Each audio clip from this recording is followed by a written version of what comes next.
I'm Dr. Stephanie Orme. I'm a professor of communication and media studies at Emmanuel College in Boston, and I specialize in the video game industry and gaming culture.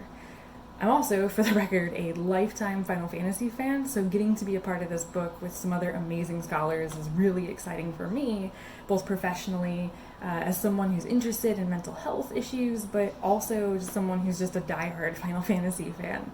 So I'm really excited. I think this book is chock full of awesome information written by really great people, and I feel really honored to have worked on my chapter with my co-author Chelsea Hughes, who's actually has a background in psychology as a professional. So our chapter delves into the topic of trauma, and anyone who's ever touched a Final Fantasy game knows that there's plenty of trauma to go around.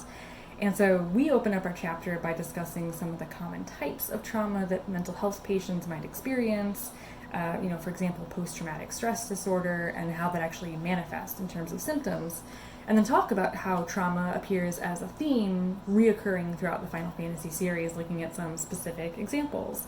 So like often we'll see trauma, be presented as a boss battle or a villain that has to be overcome.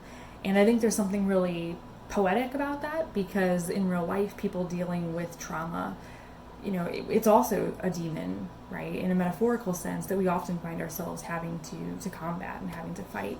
But the good news is that we can triumph over those things. And so the chapter is a nice exploration of how characters in Final Fantasy, come up against this battle against trauma and, hopefully come out triumphant on the other side. And so I think that's one of the really cool takeaways from it, in addition to seeing, how video games can be really compelling storytelling devices, grappling onto, real life intimate experiences, but also hopefully an example, and evidence for anybody who's experiencing trauma in their own lives, that with the right equipment or the right party members in your life, that's something that you can also overcome as well.